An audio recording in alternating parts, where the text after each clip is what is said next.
El lunes comenzó con niebla, no la niebla fina que a veces envuelve los valles de Antioquia como un velo y desaparece antes de las 7 de la mañana. Era una niebla espesa, densa, que se quedaba parada entre los cipreses del cementerio municipal como si no tuviera prisa de ir a ningún lado. Los trabajadores llegaron a las 6:45 con equipo pesado, rompedoras y palancas, y se detuvieron frente a la reja de hierro oxidada sin que nadie dijera una sola palabra. Había algo en ese silencio que no era natural, y todos lo sintieron, pero ninguno fue el primero en nombrarlo.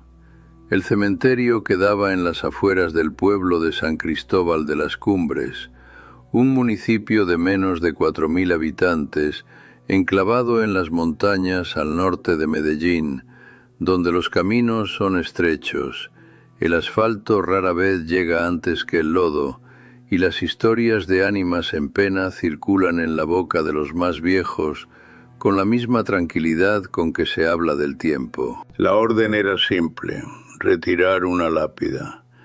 El muro nuevo necesitaba levantarse exactamente ahí, en ese punto del cementerio donde la piedra estaba plantada. 2 metros de granito oscurecido por el tiempo, con un nombre que la lluvia ya había desgastado, pero que todavía era posible leer si ponías la mano en la piedra y cerrabas los ojos. A las 7:12 de la mañana, la rompedora fue encendida.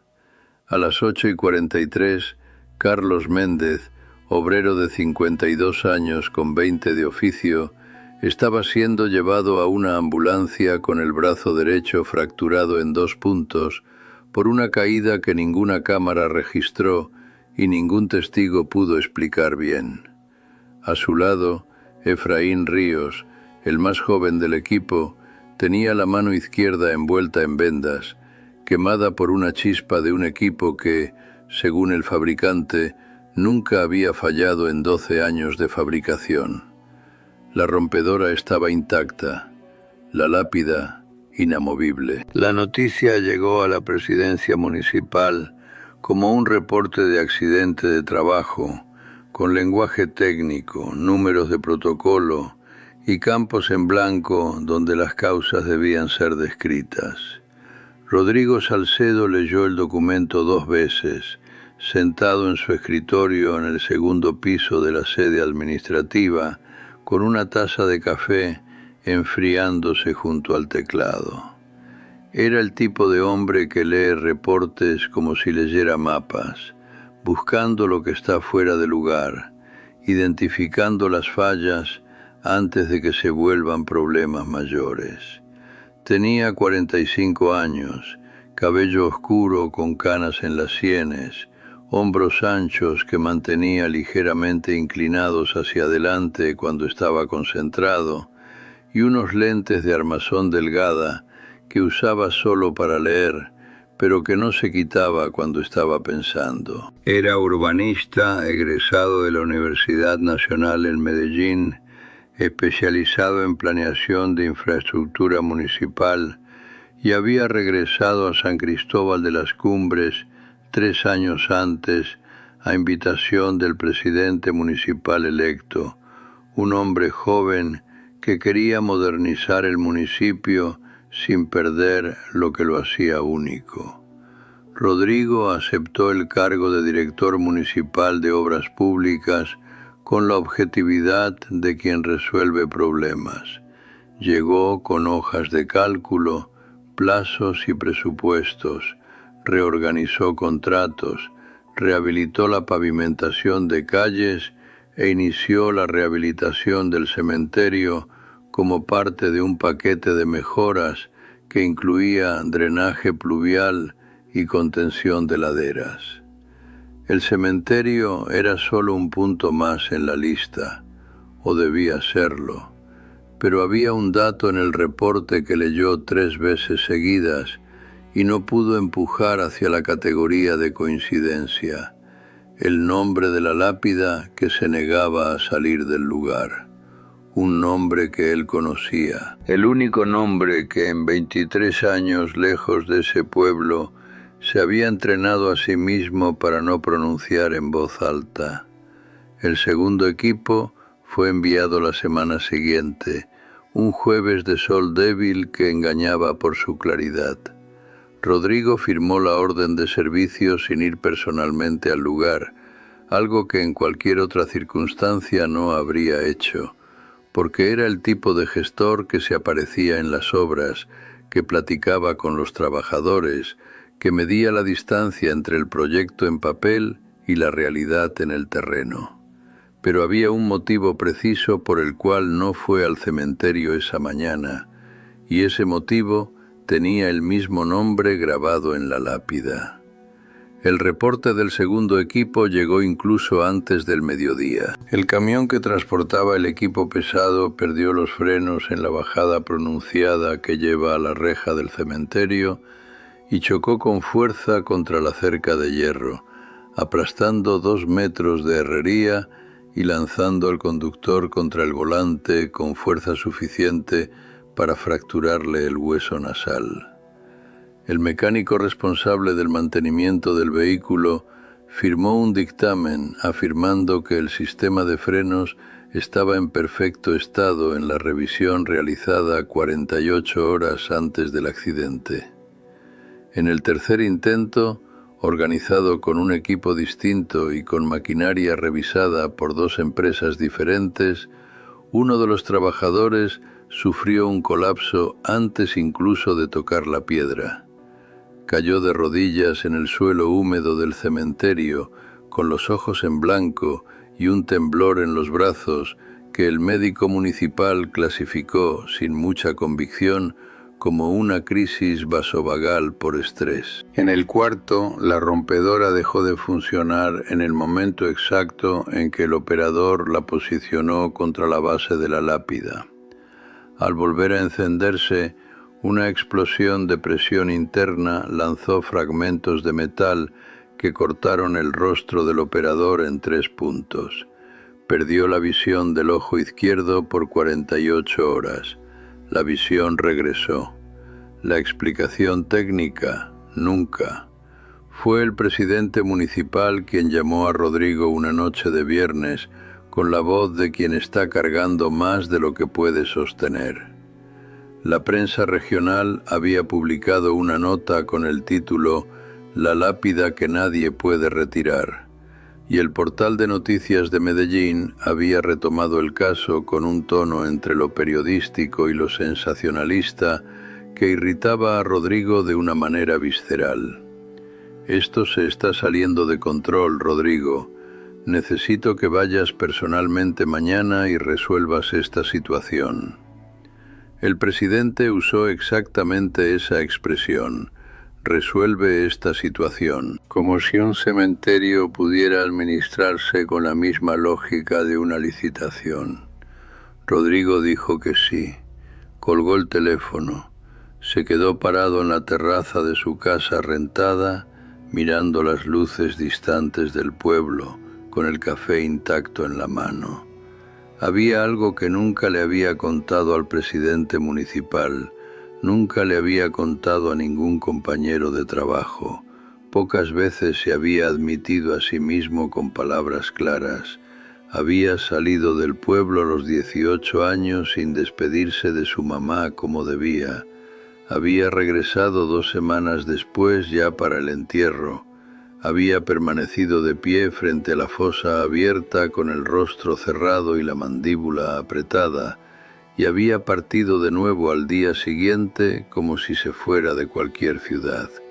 No había vuelto al cementerio ni una sola vez en los 23 años que siguieron, y ahora el cargo que él mismo eligió, en la ciudad que él mismo eligió, le estaba pidiendo que fuera hasta allá y retirara la piedra con el nombre de ella. Rodrigo llegó al cementerio el sábado por la mañana, poco después de las 8.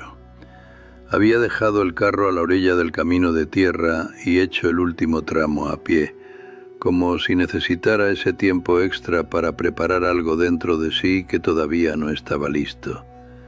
Llevaba pantalón de trabajo oscuro, botas de cuero, una chamarra gris que había comprado en Medellín años antes y que todavía olía levemente a ciudad grande cuando se calentaba. Cargaba un portapapeles con el proyecto del muro y un reporte de los 4 accidentes, no porque necesitara consultarlos, sino porque tenerlos en las manos le daba la sensación de que esa visita era técnica, que era solo trabajo. El cielo estaba bajo, del tipo que se queda parado sin lluvia y sin sol, solo esa luz difusa y húmeda que caracteriza las mañanas de Antioquia a las altitudes más elevadas. Los cipreses alrededor del cementerio eran altos y muy juntos, y el viento que pasaba entre ellos producía un sonido grave y continuo, que no era exactamente un gemido, pero que tampoco era solo viento. Rodrigo abrió la reja de hierro con cuidado, como si no quisiera hacer ruido, y entró. El suelo estaba cubierto de pasto bajo y húmedo. Las lápidas más antiguas estaban inclinadas, algunas hundidas hasta la mitad en la tierra oscura, y el musgo había tomado las letras grabadas con una paciencia vegetal que el tiempo siempre tiene y los hombres rara vez entienden. Siguió el camino de piedras irregulares que llevaba hasta el fondo del cementerio, donde el proyecto indicaba la posición del muro nuevo, y fue entonces cuando la vio. Doña Carmen estaba sentada en una silla de madera junto a la lápida, con las manos sobre el regazo y la espalda erguida con una dignidad que parecía costarle mucho a un cuerpo tan pequeño y tan antiguo. Tenía 80 años. Cabello blanco trenzado con un hilo de tela azul deslavado y un rebozo de lana oscura sobre los hombros que parecía haber sido lavado tantas veces que había perdido su color original y ganado uno propio, entre el gris y el café, el color de las cosas que duran. El ojo derecho estaba cubierto por un párpado que no abría del todo, opaco e inmóvil como una piedra pulida. El ojo izquierdo, el único que todavía veía, era de una claridad perturbadora, un iris color ámbar que captaba la luz con una intensidad desproporcionada para un rostro tan envejecido.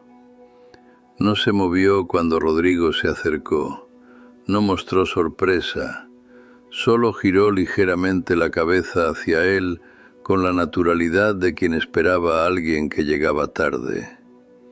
Sabía que iba a tardar un poco, dijo ella, con una voz que era grave para una mujer tan pequeña, una voz que parecía venir de un lugar más hondo que la garganta.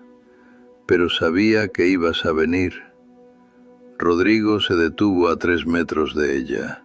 Miró la lápida. Leyó el nombre que se había entrenado a sí mismo para no pronunciar y sintió, por primera vez en muchos años, que el portapapeles que cargaba en las manos pesaba más de lo que debía. Rodrigo se quedó parado frente a la lápida por un tiempo que no pudo medir.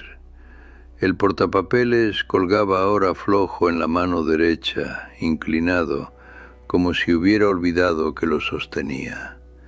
El nombre grabado en la piedra era Amparo Salcedo de Montoya, y debajo de él 2 fechas separadas por un guión corto que condensaba 67 años de vida en un símbolo que cabía en la palma de una mano.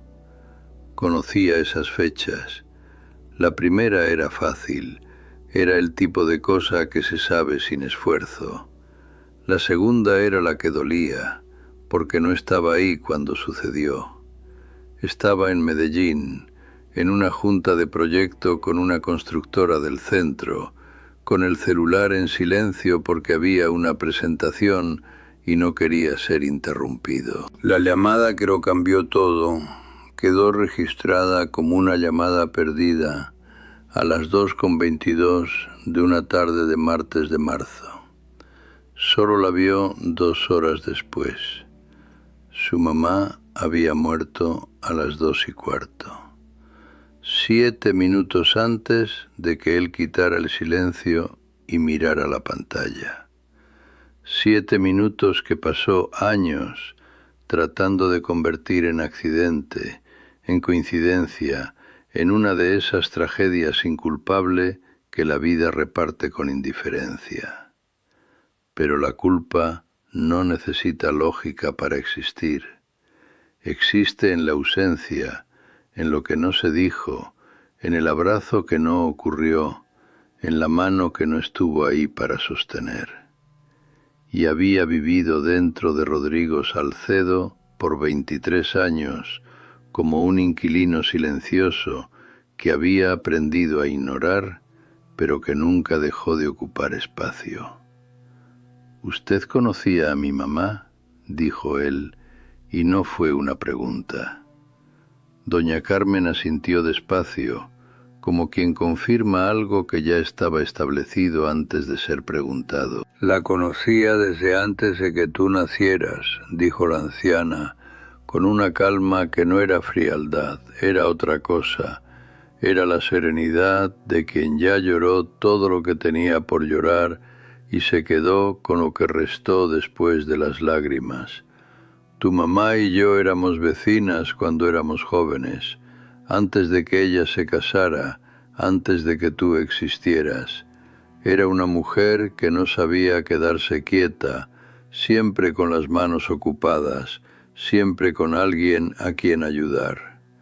Doña Carmen hizo una pausa corta, mirando la lápida con el ojo ámbar que parecía no parpadear. «Cuando te fuiste, ella no dijo que estaba enojada. Nunca era enojo con ella. Decía que entendía, que tenías que irte, que la ciudad te iba a dar lo que el pueblo no podía». La anciana se detuvo de nuevo, y esta vez el silencio duró más. El viento en los cipreses produjo ese sonido grave que no era gemido, pero nunca dejó de esperarte. Rodrigo bajó la cabeza. Había algo ocurriendo dentro de su pecho que no sabía nombrar con precisión. No era tristeza exactamente, era más antiguo que la tristeza. Era algo que había estado represado por tanto tiempo que cuando comenzó a moverse causó un dolor físico, un apretón real entre las costillas que lo hizo respirar diferente. No dijo nada por un largo momento, y doña Carmen no llenó el silencio, porque era el tipo de mujer que sabía que ciertos silencios no deben llenarse. Rodrigo encontró una piedra baja cerca de la lápida y se sentó en ella sin ceremonia, con los codos apoyados en las rodillas y el portapapeles finalmente tirado en el suelo junto a sus pies. Era la primera vez en 23 años que estaba físicamente dentro de ese cementerio, y la percepción de eso lo golpeó de una forma que no esperaba, no como un pensamiento, sino como una sensación corporal. Un peso que comenzaba en los hombros y bajaba. Alrededor de ellos el cementerio estaba en silencio absoluto, el tipo de silencio que solo existe en lugares donde los muertos son mayoría. Doña Carmen comenzó a hablar de nuevo, con la voz pausada de quien no tiene prisa porque sabe que la historia que va a contar merece el tiempo que necesite. Contó que Amparo Salcedo había sido durante más de 30 años la mujer que lavaba y preparaba a los muertos del pueblo antes del entierro. No era una función oficial, no había remuneración, no había reconocimiento público. Era una tarea que había asumido cuando todavía era joven, porque nadie más quería hacerla, y había seguido haciéndola porque entendía que los muertos merecían dignidad y que las familias de luto merecían no tener que hacerlo solas. Había preparado más de 200 cuerpos a lo largo de su vida. Había acompañado a familias que ya no tenían a nadie. Había rezado por personas que la comunidad había olvidado. Había enterrado niños cuando las mamás no podían mantenerse de pie. Tu mamá tocó cada lápida de este cementerio con sus propias manos, dijo doña Carmen, abarcando el espacio alrededor con un gesto lento del brazo. Y ahora tú viniste a retirarla de ella. Rodrigo no respondió de inmediato. Se quedó mirando el suelo entre sus propios pies, el pasto húmedo y oscuro que cubría la tierra, pensando en cómo era posible haber crecido al lado de una persona y conocerla tan poco. Sabía que su mamá era religiosa, sabía que era respetada en el pueblo, sabía que cosía para afuera y que tenía una huerta en el fondo de la casa y que hacía un caldo de costilla que todavía podía recordar por el olor antes de recordarlo por el sabor. Pero no sabía aquello.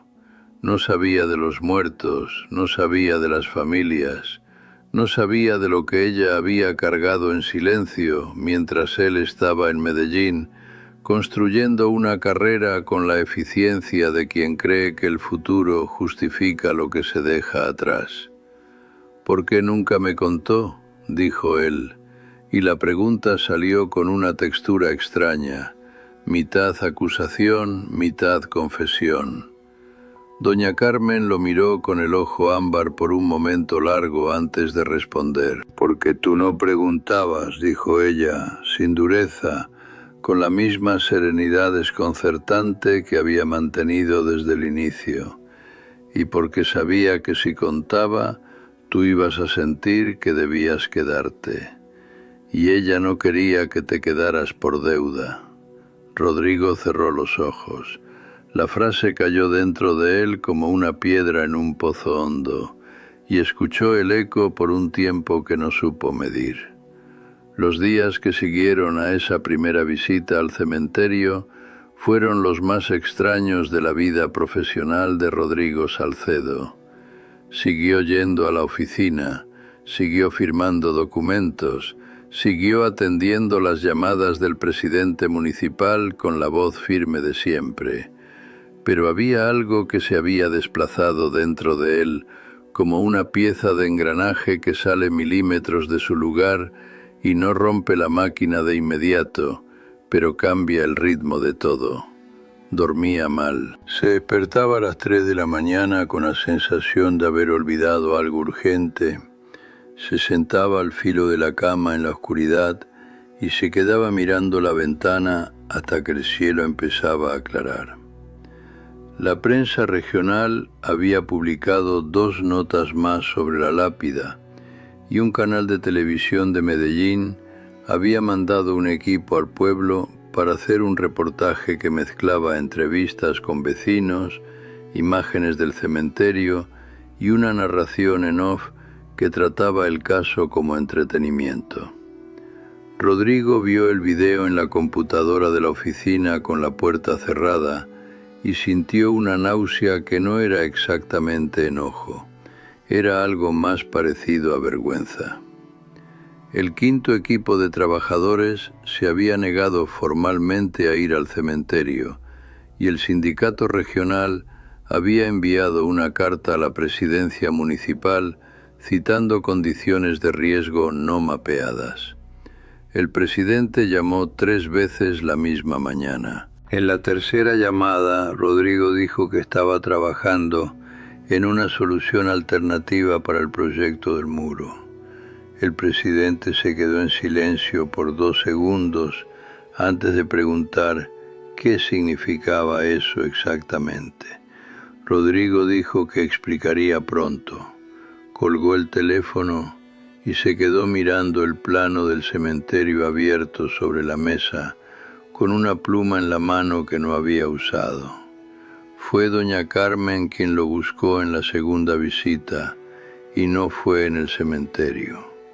Apareció en la puerta de la sede administrativa una tarde de martes, con el rebozo oscuro sobre los hombros y la silla de madera cargada por un niño de unos 12 años que Rodrigo nunca había visto y que desapareció en cuanto depositó la silla en la banqueta.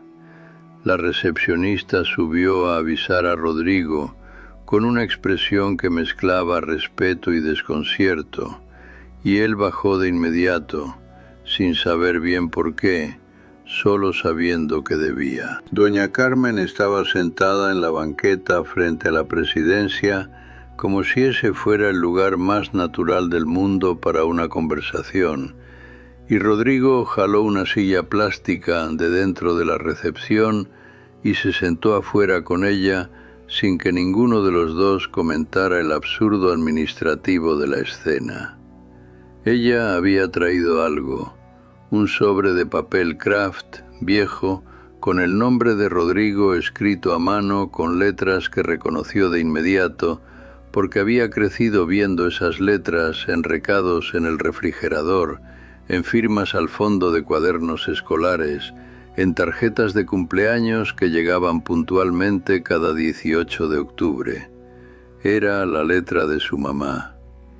Ella me dio esto hace 12 años, dijo doña Carmen, extendiendo el sobre. Me pidió que lo guardara hasta que tú volvieras al cementerio.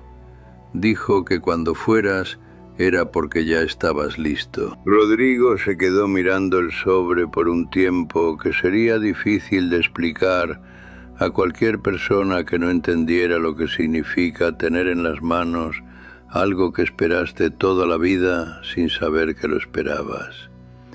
El papel estaba amarillento en los bordes, ligeramente ondulado por la humedad de los años, y el nombre escrito a mano tenía la inclinación característica de la letra de su mamá, esa tendencia a jalar las letras hacia la derecha como si siempre estuvieran yendo hacia algún lugar. No abrió el sobre ahí en la banqueta, no pudo. Lo puso sobre la rodilla con un cuidado excesivo, como si fuera frágil, como si pudiera deshacerse, y se quedó con la mano abierta sobre él por un momento antes de mirar a doña Carmen. 12 años, dijo él. Ella escribió esto 12 años antes de morir. La anciana asintió. Sabía que iba a tardar, dijo doña Carmen, con una simplicidad que no era crueldad. Era solo la verdad dicha por alguien que ya pasó la edad de suavizarla sin necesidad. Tu mamá te conocía mejor de lo que tú te conocías. Sabía que solo ibas a poder volver cuando ya no hubiera forma de no volver. Rodrigo giró el rostro hacia la calle, hacia las casas bajas del pueblo, hacia las montañas al fondo cubiertas de verde oscuro y neblina. Había una mujer tendiendo ropa en el tendedero del otro lado de la calle. Una niña pedaleaba una bicicleta demasiado pequeña para ella por la banqueta. La vida del pueblo seguía con la indiferencia tranquila de las cosas que no necesitan aprobación para existir. Y él estaba ahí, con 45 años, un cargo público, una especialización en urbanismo y un sobre de papel Kraft en la rodilla que contenía palabras que no había merecido escuchar cuando todavía había tiempo de responderlas. Leyó la carta esa noche, solo, en la mesa de la cocina, con un vaso de agua que no tocó y la luz amarilla del techo que su vecino había recomendado cambiar por una más blanca, pero que nunca había cambiado, porque nunca había prestado atención al asunto. La carta tenía 3 páginas, escritas por ambos lados, con la letra pequeña y ordenada que su mamá usaba cuando quería decir mucho y no quería desperdiciar papel.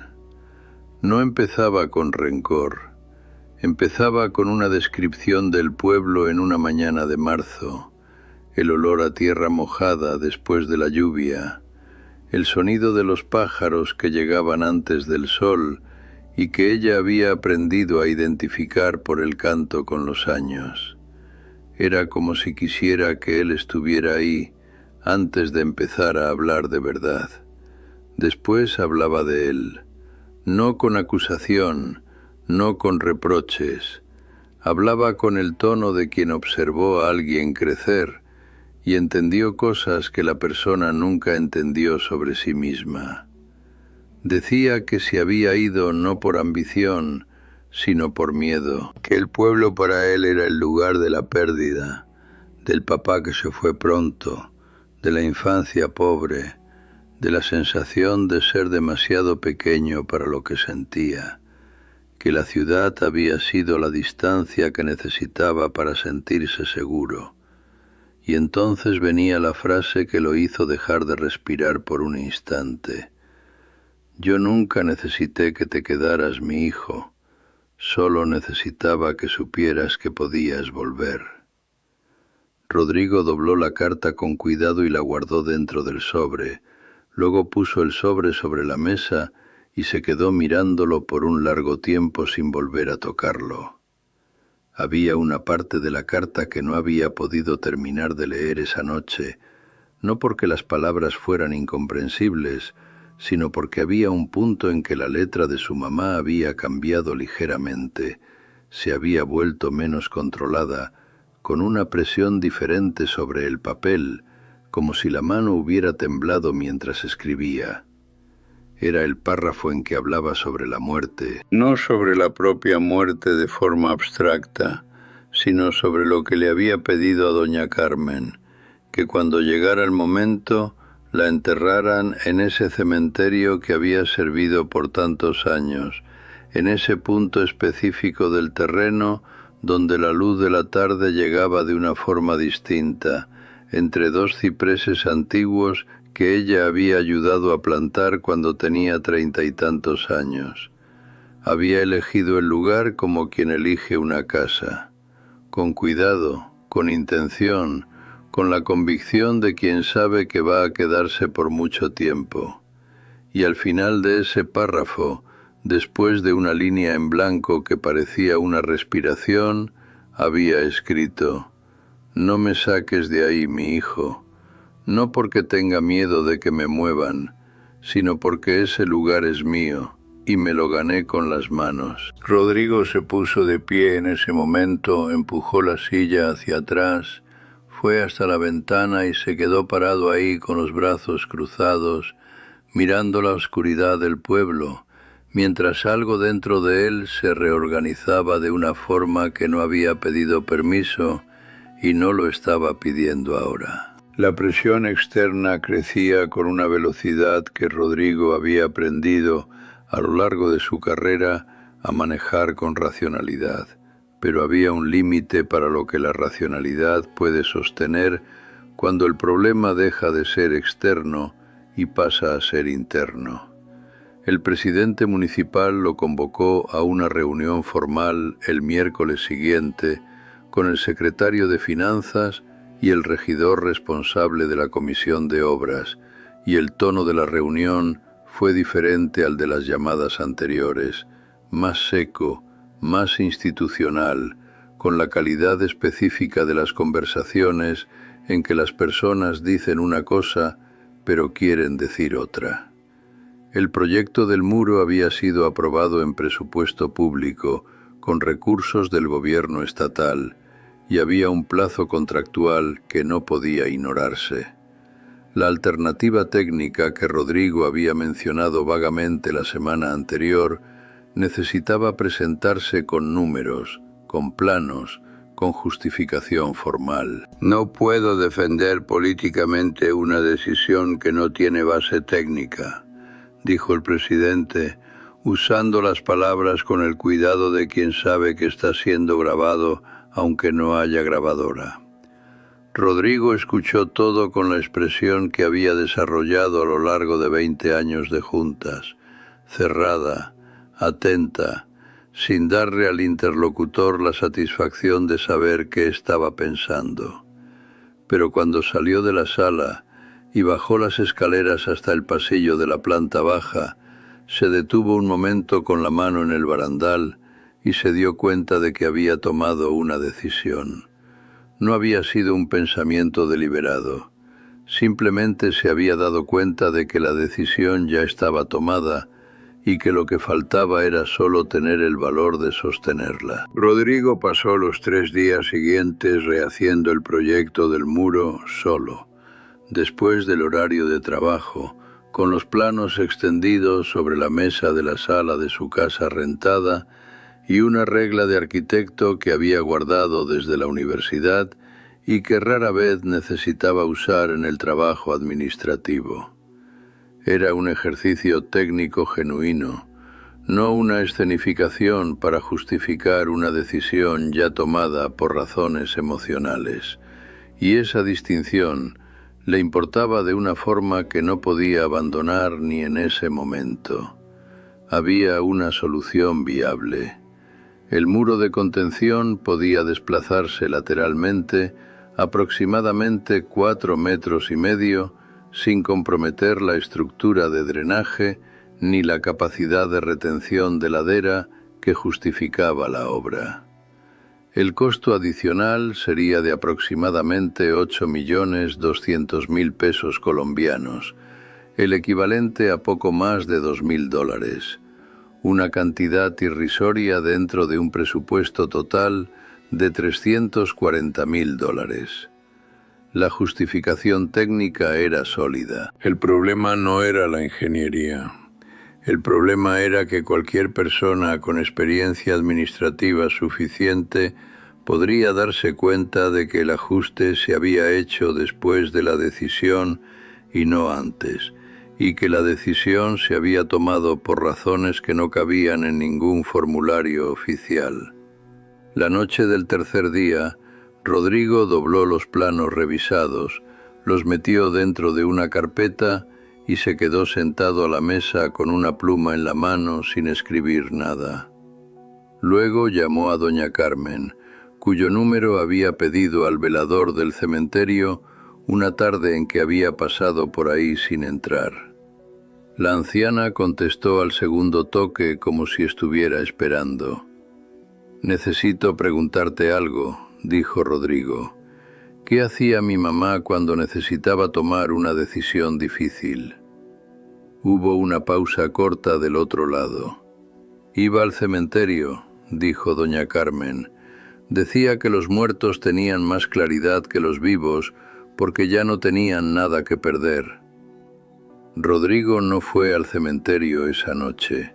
Fue la noche siguiente, un viernes, después de una junta tensa con el secretario de Finanzas que terminó con los dos hombres a lados opuestos de una mesa y de una cuestión que ninguno de los dos había nombrado directamente. La junta había durado 2 horas y 40 minutos y había producido exactamente 0 avances concretos, solo la confirmación de que había una presión real, documentada y creciente para que la obra siguiera el proyecto original. El secretario había mencionado, con la naturalidad calculada de quien sabe el peso de lo que está diciendo, que la decisión de modificar un proyecto aprobado en presupuesto público, sin justificación técnica suficientemente documentada, podría ser cuestionada por el Tribunal de Cuentas Estatal. No era una amenaza directa, era algo peor. Era un recordatorio de que las instituciones tienen memoria y que los gestores públicos que toman decisiones por razones no documentables pagan precios que a veces llegan años después. Rodrigo había respondido que la justificación técnica estaría en el escritorio del presidente el lunes siguiente. Salió de la junta, fue a casa, cambió la ropa de trabajo por unos jeans y una chamarra vieja, tomó una linterna pequeña que guardaba en el cajón de la cocina y fue a pie hasta el cementerio. Eran las 10:40 de la noche.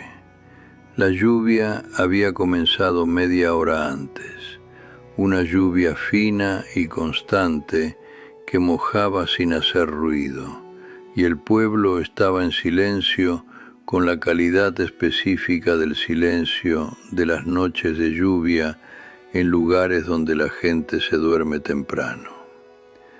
La reja del cementerio estaba sin seguro, lo que no lo sorprendió. Había algo en ese lugar que parecía no necesitar candado, como si supiera quién podía entrar y quién no, de una forma que no dependía del metal. Rodrigo empujó el hierro oxidado con cuidado y entró sin encender la linterna, dejando que los ojos se adaptaran a la oscuridad gradualmente. La lluvia fina caía sobre las lápidas y producía un sonido casi imperceptible, una percusión mínima y constante que volvía el silencio alrededor más denso en vez de romperlo.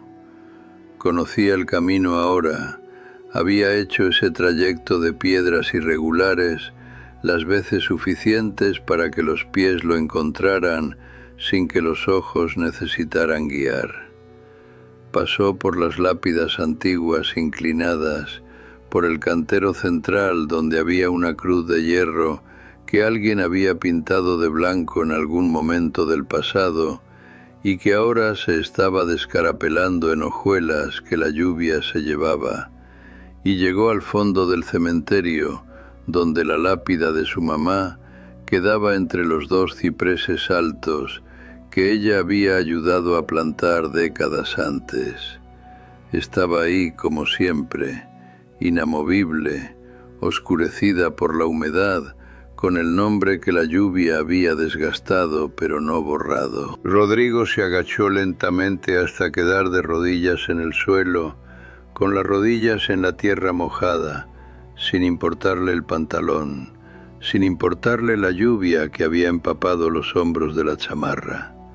Se quedó así por un momento, de rodillas frente a la piedra, con las manos abiertas sobre los muslos, en una posición que no era exactamente religiosa, pero que tenía la misma calidad de entrega que la religión intenta producir y rara vez consigue por encargo. Había llegado ahí sin plan, sin guión, sin el portapapeles o la carpeta o cualquier instrumento que le diera la sensación de estar en control de algo. Y entonces empezó a hablar.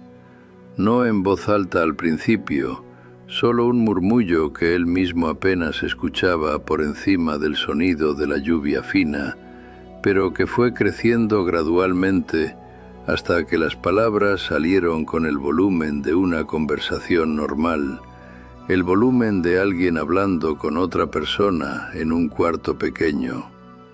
Dijo que se había ido sin despedirse bien, que había abrazado a su mamá de manera rápida y distraída la mañana en que tomó el camión a Medellín, con la cabeza ya en la ciudad, ya en el futuro que había construido en la imaginación con tanto detalle que el presente había quedado desenfocado.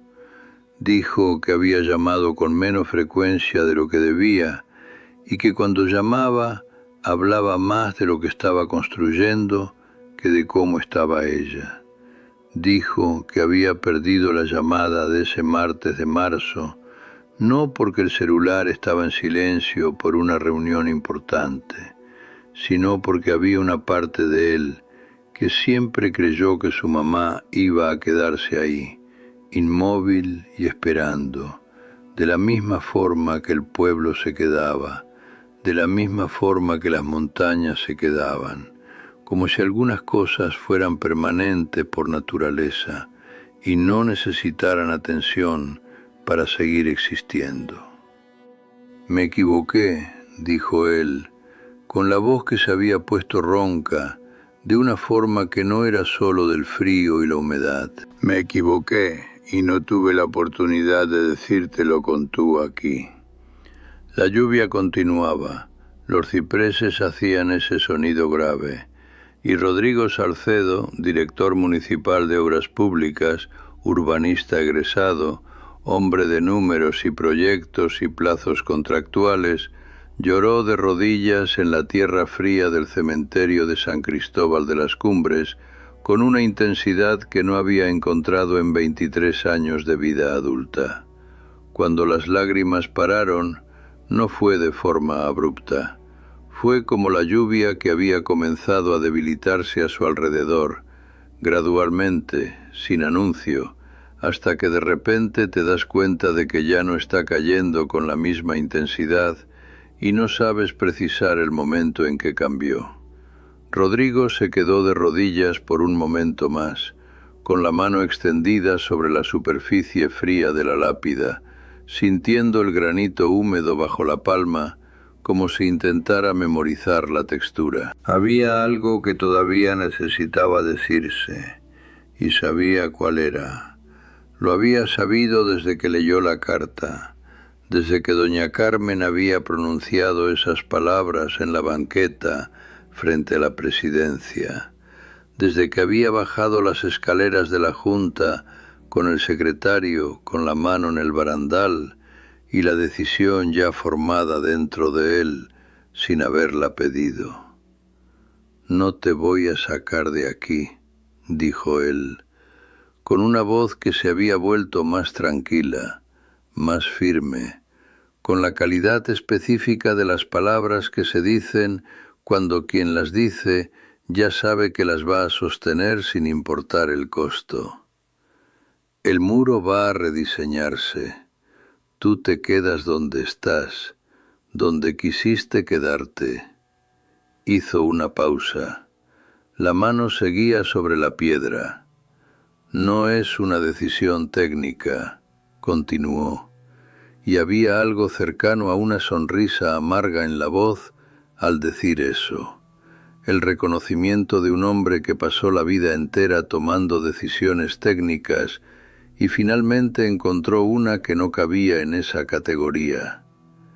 «Es una decisión mía, y yo respondo por ella». El viento en los cipreses produjo ese sonido grave que había escuchado en las otras visitas, pero esta vez sonó diferente, ya no como un gemido, más como una respiración larga y lenta, el tipo de exhalación que el cuerpo hace cuando por fin suelta algo que había estado sosteniendo demasiado tiempo. Fue entonces cuando ocurrió lo que Rodrigo nunca sabría cómo describir a ninguna persona racional, incluido él mismo. No había nada que ver, no había luz, no había forma, no había ningún elemento que un hombre de su formación pudiera registrar como dato objetivo. Pero había una sensación que llegó de forma tan súbita y tan completa que retrocedió ligeramente sobre las rodillas como si hubiera recibido algo físico. Era ligereza. No la ligereza de una emoción pasajera, no el alivio superficial de una decisión tomada, sino una ligereza que parecía ocupar el espacio a su alrededor de una forma que el aire no había ocupado antes, como si algo que había estado presente en el ambiente por mucho tiempo hubiera salido por una puerta que él finalmente había abierto. Se quedó inmóvil por algunos segundos, con la mano todavía sobre la lápida y los ojos abiertos en la oscuridad, tratando de identificar qué había cambiado. El sonido en los cipreses había parado. La lluvia había cesado por completo. El cementerio estaba en silencio, con una calidad que no había encontrado en las visitas anteriores. Un silencio que no era ausencia de sonido, era presencia de quietud. Una distinción que no habría podido hacer en lenguaje técnico, pero que sintió con una claridad que superaba cualquier dato que un instrumento de medición pudiera producir. No vio nada, no escuchó nada más que su propio corazón, pero supo, con una certeza que no pedía validación racional y que él por primera vez en la vida no intentó negar, que había sido escuchado, que lo que necesitaba decirse había llegado a donde necesitaba llegar, y que 23 años de silencio habían sido respondidos no con palabras, sino con esa quietud absoluta que solo existe cuando algo que estaba incompleto finalmente se cierra. El lunes siguiente, Rodrigo entró a la oficina del presidente municipal a las 8:30 de la mañana, con la carpeta del proyecto revisado bajo el brazo y una serenidad que el presidente notó de inmediato y que lo dejó levemente incómodo, porque era el tipo de serenidad que no pide permiso. Abrió los planos sobre la mesa, explicó el desplazamiento lateral del muro en 4,5 metros, presentó los cálculos de contención y drenaje, demostró que la integridad estructural de la obra estaba preservada y que el costo adicional de 8.200.000 pesos representaba menos del 0,6% del presupuesto total aprobado. Después cerró la carpeta y miró al presidente con la expresión de quien terminó de presentar los hechos y está dispuesto a discutir solo los hechos. El presidente estudió los planos por algunos minutos en silencio, con el secretario de Finanzas a su lado haciendo lo mismo. Hubo preguntas técnicas, hubo consideraciones políticas, hubo la mención inevitable al Tribunal de Cuentas, que esta vez Rodrigo recibió con una calma que claramente desconcertó al secretario. La justificación técnica está documentada y es sólida, dijo Rodrigo. Si hay cuestionamiento, yo respondo personalmente. El presidente miró al secretario. El secretario miró los planos. Nadie dijo nada por un momento que duró lo suficiente para ser incómodo. Luego el presidente asintió, despacio, con el cuidado de quien sabe que está tomando una decisión que va más allá de lo que está escrito en el papel, pero que entiende, aun sin todos los detalles, que es la decisión correcta. La orden de servicio revisada fue firmada esa tarde. El 5º equipo de trabajadores nunca tuvo que ir al cementerio, y ningún accidente volvió a ocurrir. La rehabilitación del cementerio de San Cristóbal de las Cumbres tomó 4 meses en completarse, y cuando terminó, el resultado era diferente a lo que cualquier persona había imaginado al inicio del proceso. El muro nuevo quedó robusto, bien posicionado, con el drenaje funcionando exactamente como los cálculos habían previsto. El área interior fue nivelada, las lápidas antiguas fueron catalogadas, los caminos entre las tumbas fueron rehechos con piedras regulares que respetaban el trazado original. Y en el fondo del cementerio, entre los 2 cipreses altos que Amparo Salcedo había ayudado a plantar décadas antes, la lápida de ella quedó exactamente donde siempre había estado, pero ahora estaba limpia, con las letras restauradas por un artesano local que Rodrigo había contratado con recursos propios, rodeada por un pequeño camellón de flores silvestres que alguien había plantado y que nadie había pedido plantar, pero que todos trataron como si siempre hubiera estado ahí. Rodrigo comenzó a visitar el cementerio todas las semanas, siempre el sábado por la mañana, siempre al mismo horario en que había llegado por primera vez con el portapapeles en la mano y la ilusión de que aquello era solo trabajo. Llegaba sin portapapeles ahora. Se quedaba un rato en silencio frente a la lápida de su mamá.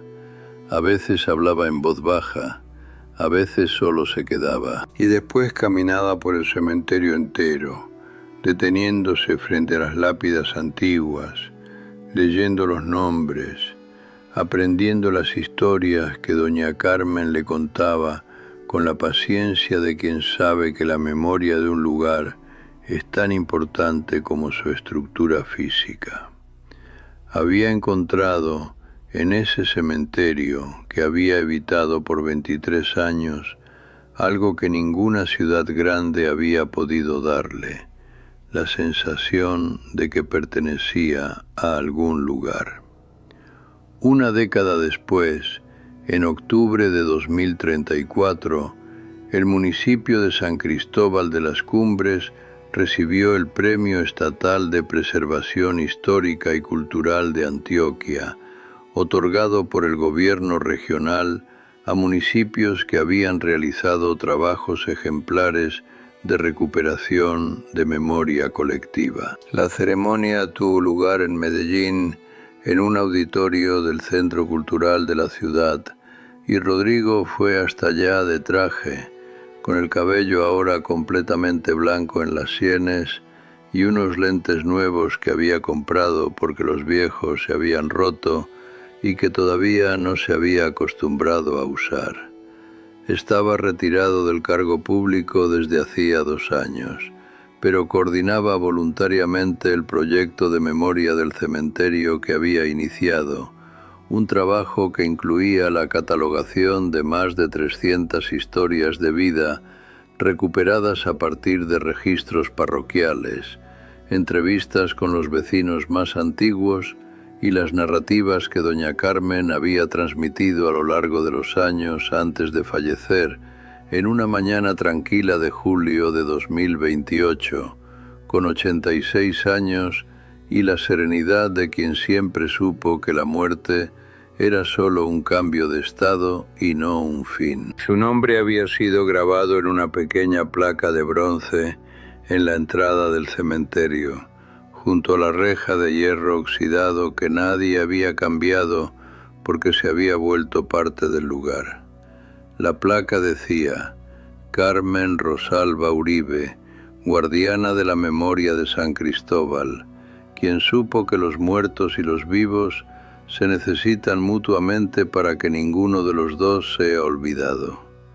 Jóvenes de municipios vecinos venían al pueblo en visitas organizadas por las escuelas para conocer el cementerio restaurado y escuchar la historia de la lápida que nadie había podido retirar. Y Rodrigo contaba esa historia con la precisión de un urbanista y la voz de un hijo que había aprendido, más tarde de lo que debía, pero no demasiado tarde, que hay vínculos que la muerte no disuelve, que lo inexplicable muchas veces es solo lo no dicho que todavía necesita ser escuchado, y que el valor más difícil que un hombre puede tener no es el de construir, sino el de arrodillarse en la tierra fría y pedir perdón a quien ya no puede responder con palabras, pero que, de alguna forma, que trasciende la razón y habita el silencio de los lugares antiguos, todavía escucha.